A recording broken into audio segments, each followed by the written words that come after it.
अभी सुन रहे हैं प्रभात खबर का अध्यात्म ज्योतिष। दिन है शनिवार, तारीख है 11 मार्च 2023। आलेख है चैत्र में चित्त क्यों न इठ लाए। चैत्र में चित्त क्यों न इठ लाए। यह आलेख लिखे हैं सलील पांडे, जो आध्यात्मिक लेखक हैं। भारतीय संस्कृति में ऋतुओं के निर्धारण के लिए अलग अलग रेखाएं इसलिए खींची गई हैं ताकि विविधता भरे जगत में अपनी सुविधा के अनुसार जीवन व्यतीत किया जा सके। भारतीय संस्कृति का यह लचीलापन इसे उदार और उदात्त दोनों बनाता है। सनातन धर्म में सगुण उपासना को भी महत्व दिया गया तो निर्गुण उपासना को भी। दिन में तपस्या के विधान बनाए गए तो रात में भी। चैत्र माह के शुक्ल पक्ष के मध्याह्न मर्यादा पुरुषोत्तम श्री राम जन्म लेते हैं तो भाद्र पक्ष यानी भादो माह के कृष्ण पक्ष की मध्यरात्रि में श्री कृष्ण जन्म लेते हैं। श्री राम महल के सानुकूल वातावरण में तो श्री कृष्ण जेल की त्रासदीपूर्ण माहौल में। शक्ति स्वरूपा प्रकृति के साथ तालमेल के चलते सूर्य और चंद्रमा दोनों की मनुष्यों में महत्व दिया है। सूर्य द्वारा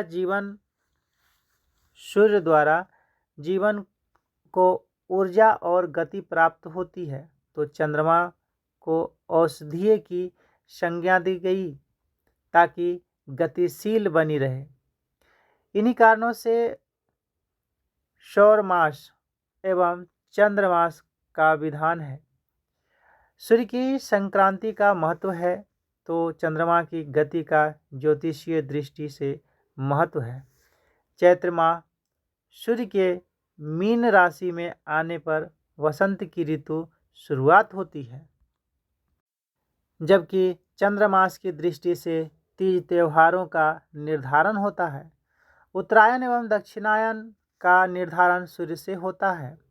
इसी के चलते मकर राशि में सूर्य के आने पर मकर संक्रांति पर्व तथा अयन परिवर्तन होता है। इस दिन से 6 माह उत्तरायण तथा 6 माह दक्षिणायन होता है। फाल्गुन पूर्णिमा तिथि को होलिका जलने के बाद मीन की संक्रांति और मेष के संक्रांति तक का काल वसंत के लिए निर्धारित किया गया है।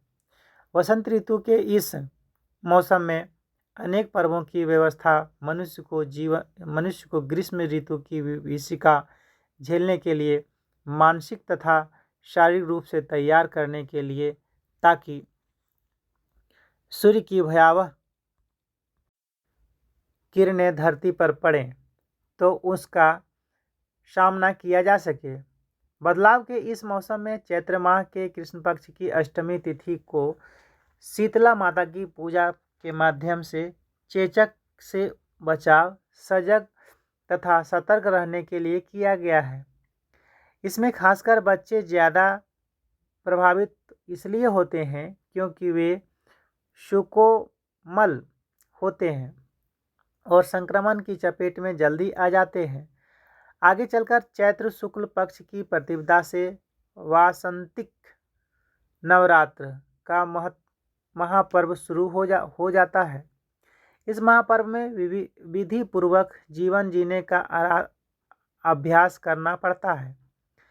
ब्रह्म मुहूर्त में स्नान, ध्यान तथा व्रत रखा जाता है।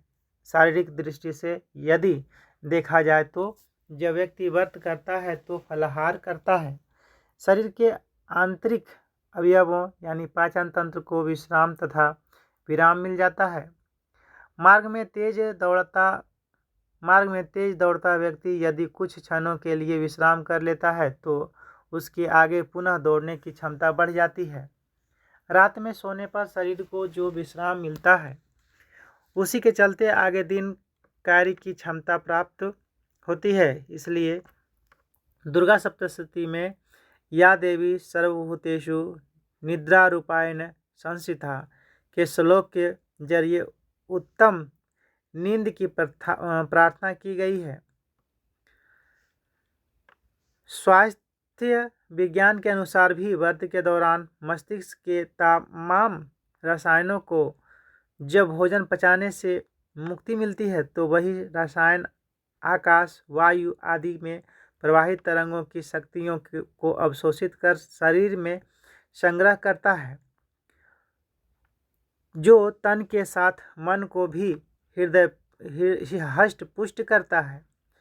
आने वाले ग्रीष्म ऋतु की भयावहता से जीव जंतुओं की रक्षा के साथ पेड़ पौधे तक प्रभावित होते हैं। इस महीने से शिव मंदिरों में जलहरी लगने का विधान संदेश देता है कि ग्रीष्म ऋतु आने पर प्यासे व्यक्ति को जल पिलाया जाए। मंदिरों के घड़े या कलश से लटकता लगातार टपकते जल से अत्यंत सूक्ष्म जीव चींटी से लेकर पक्षी और जानवर तक प्यास बुझाते हैं।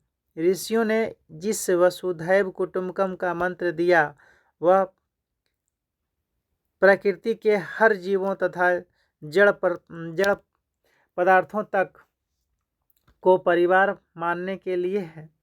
सूरज, चांद, सितारे, पर्वत, झरने, नदियाँ, पेड़ पौधे सभी को कुटुंब का मानना चाहिए, क्योंकि पंच महाभूतों की शक्ति से ही मनुष्य का अस्तित्व अक्षुण्ण रहता है। गर्मी के दिनों में आसपास तथा राहों में जो छायादार पेड़ हैं उन पेड़ों से बड़ी राहत मिलती है।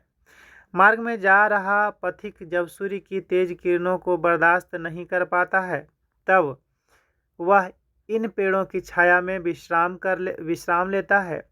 गर्मी की इसी भयावहता को देखते हुए धर्मशास्त्रों ने वृक्ष लगाने, कुआं, तालाब, पोखरा बनवाने और प्यासे लोगों को पानी पिलाने को पुण्य की श्रेणी में रखा गया है। इस भाव को नवरात्र की आराधना के वक्त आत्मसात करने के लिए ही सारे विधान किए गए। पर्यावरण को दूषित करने वाले कार्य ही महिषासुर, चंडमुंड, शुंभ निशुंभ जैसे दैत्यकारी हैं। धार्मिक कार्यक्रमों के प्रारंभ में प्राकृतिक शक्तियों यथा वनस्पतियों, जल तथा औषधियों आदि की शांति का संकल्प किया जाता है। नवरात्र में दुर्गा सप्तशती के इस भाव का उल्लेख महाभारत ग्रंथ अनुशासन पर्व में भी किया गया है। भीष्म पितामह ने युधिष्ठिर को जीवन में किन किन कार्यों के कौन सी उपलब्धियां मिलती हैं इसके बारे में भी विस्तार से बताया है। भीष्म पितामह ने तपस्या को सबसे महत्वपूर्ण कार्य बताया है। उसमें लोकहित की भावना समाई है। तपस्या की लंबी सूची में भीष्म ने प्यासे को पानी पिलाने का कीर्ति प्राप्त होने की बात कही है तथा अन्नदाता से समस्त कामनाओं और उपभोग की वस्तुओं की प्राप्ति के बारे में बताया है। इसी क्रम में कहा कि तालाब एवं जलाशय यानी कुआं आदि जहाँ लोकहित में बनाया जाता है वह स्थान तीर्थस्थल हो जाता है और ऐसा व्यक्ति तीनों लोकों में पूज्य होता है, यानी उसकी पूर्व पीढ़ी यानी पितरों का यश बढ़ता है, साथ में वर्तमान में खुद उसका और आने वाले पीढ़ी को भी लोग आदर देते हैं। जिस किसी को अपनी कीर्ति का प्रसार करना हो वह कोई एक पोखरा ही बनवा दे।